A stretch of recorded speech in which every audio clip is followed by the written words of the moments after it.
Master Purveyors is a family business in the Hunts Point wholesale meat market. It's been around since 1957 and has seen a lot of change. Joining me is Mark Solasz. He's the Vice President and Director of Sales at Master Purveyors. He's going to talk about how coronavirus has been unlike any other crisis to hit New York City. Thanks for joining me, Mark. Thank you for having me. So, how has COVID-19 changed the way Master Purveyors is operating currently? Well, our business is basically a Monday through Friday business. We get in at midnight and we work basically until 6, 7 o'clock at night, running almost 2 shifts. So it's 18 hours a day, 5 days a week. We also work on Sundays doing, paperwork, office work, etc. So it's a very, very busy kind of business. We have 20 trucks run in the tri-state area.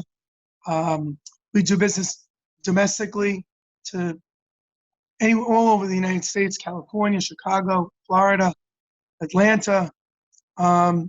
We even go to Hawaii. We also ship internationally to places like Japan, Singapore, Korea, Taiwan, Hong Kong, China. So we're in international markets as well. And it's impacted, the change has been that we haven't been able to operate because most of our businesses, restaurants, hotels, in the same fashion. Right now, the only business keeping us going is the local butcher shops in the tri-state area. Guys that are actually getting meat from us and redistributing it, to individuals like yourself that can't go to restaurants and go to supermarkets. So we supply to gourmet shops in the interim. And that represents about maybe 10% of our entire business. So we're off 90%. And it's impacted us not only a Monday through Friday operation, we're now only operating Monday, Wednesday, and Friday. We're closed Tuesdays and Thursday because of the lack of business. Yeah, and so is this any comparison to what happened after 9/11 or during the 2008 financial crisis? Well, I guess you can compare anything to anything if you want. Those are crises as this is one. But in 2001, when we were hit with 9/11, it impacted the lower part of the city. So while we still had 20 trucks running on the road, we were still doing business, even though downtown below 14th Street, a lot of the businesses were not operating, or they were operating by feeding the first responders. We were sending food down during 9/11 to feed the first responders and sending meat down to the armory so they can feed people that were displaced. But the business still operated. This virus impacted us directly, like a target from a bullseye, because the officials closed down all restaurants and hotels, and that's 90% of our business. So we have 20 trucks. We only have 5 trucks on the road, and those 5 trucks are going to the gourmet butcher shops. Instead of having 15 stops on a truck, we only go out with 3 stops on a truck. And that's 3 days a week. We're like on a ventilator. Without the assistance of a ventilator, we wouldn't be able to survive. Yeah, and so now that operations are essentially, you've drawn back a little bit, how does that impact your employees in both, how many hours they get, and also what you're doing for them when they come in? How is their safety impacted? So immediately when this started about a month ago, I called up Guardian Booth up in upstate, had a booth installed in front of our plant, and we hired a security guard at our expense to sit in the booth and stop everyone at the door. We basically, even our own employees, they have to be provided with gloves, masks, and paper white coats when they come into our facility. The I divided the plant into different teams and basically told teams for the week, they'd work one week, the other team would work the other, and we took turns. So this way, in the event one of my teams went down, I'd have another team I was paying at home, sitting at home, just in case to come in and run the plant. We've, on the off days on Tuesdays and Thursdays, we bleach down the doors, all contact surfaces. By the way, Natalie, in meat, in USDA, we're concerned about food contact surfaces. So everything that's a food contact surface, USDA is concerned that there can't be cross-contamination on anything that food would actually impact. Hold on one second. But with Corona, we not only have to be concerned about food contact surface, we have to be concerned about all hand contact surface. So it's door handles, it's door flapper doors, it's doors themselves, because they may not be pushed open at the door handle. It's bathroom doors, it's tabletops, computer keyboards, calculators, it's the mouse that you keep on the desktop. It's the kitchen area. It's the men's lockers. It's the floors. It's the men's locker tables. Everything that is a contact area, we then are now sanitizing daily, which has been an impact on the business too, because we're not able to do all this work in just an afternoon, and that's why it forced us to close Tuesdays and Thursdays to give us an opportunity to do a complete job in thorough sanitizing. What we don't want to do is we don't want to allow this virus to linger and then contaminate the next person that comes into the facility. The fact that we've broken the teams up into different crews allows us to socially distance 6 feet apart.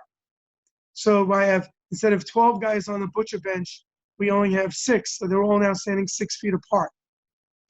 Right. So what is, and this is my last question, what is the mental mindset for you to get through this, for Master Purveyors to get through the coronavirus? What's the mindset? Well, my father, was a survivor in the Holocaust. So there's nothing really that they can throw at us that really would, shock our conscience that we wouldn't be able to handle. Most people, would look at 90% of the business going down. We move 275,000 pounds a week, and it's been reduced down to 27,000 pounds a week. We've lost almost 250,000 pounds a week in product to sell. Some people would wake up in the morning and not want to get out of bed, keeping the sheets over their heads. What we've done is we have, did our best to keep the guys getting paid, their full week's check. Before they passed the CARES Act, we would ask the guys to take vacation that they had earned at the time, so that the other guys that didn't have earned vacation could continue to work. So we didn't have to lay anybody off. We had some good cooperation among the guys. So the guys with earned vacation took it. So the other guys without vacation continued to work. Now some of the weeks of those are expiring. We did apply for a loan under the CARES Act with the SBA, and hopefully, so that now we can start paying out the guys who are on their days off, full days pay, and we'll just keep a record of that and apply for a forgiveness of loan off the SBA loan that we're going to borrow, for those expenses that they consider to be forgivable. But it's, mentally, you have to understand that, we're running the ship, right? And you got a lot of men. We have 85 guys working with us. And, everybody needs to know, if they're going to go home with a paycheck, right?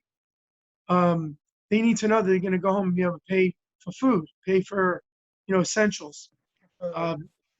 That's very, very stressful for everyone. Believe me, I've got 85 stress factors on my head, and complicating that with guys that don't want to come to work, that are scared to come to work, guys that will claim that they come to work and get stopped at the door and then they can't come in. And then I wind up having to have a shortened crew, worse than I've shortened it to begin with, to be able to still handle the weight we're moving at here now. And not to mention the fact that we still have about $2.5 million worth of inventory that we need to secure and protect. And that's a concern on our head because that's not a covered item. Insurance companies have viruses and bacteria as a exception to insurance recovery. So in the event something like this happened, they wouldn't have to have a payout. So you've got to take into consideration that everybody's stressed. And we just try to do the best we can to try to maintain a lower stress level for all of us, right? We don't know where tomorrow's gonna, bring us. We don't know where we've got to now. And every day, just like the president, balances every single day differently based on the news that comes out, based on the numbers that you have. We do the same thing. You gotta look at, see how many people you got working, who needs product. It's it's a minute by minute discussion that we're going over with management. And you just have to take one day at a time. We will get through this. We've seen darker days.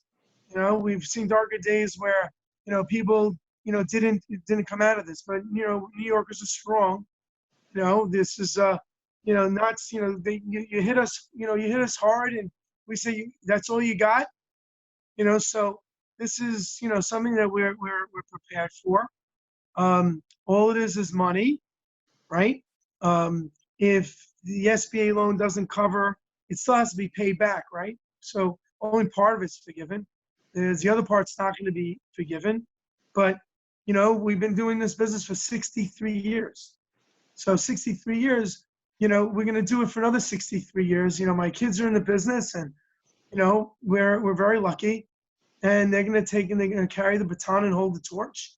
And my father was in the business until he was 90. I'm 57. So if God gives me the same blessed days that my father had, my kids have me around enough, to help, show them the way too. Great. Well, thank you so much for joining us, Mark, and best of luck getting through everything with the coronavirus. I really appreciate you coming on and talking about it. Well, no problem. Thanks for having us, and stay strong, right? Absolutely. Thank you.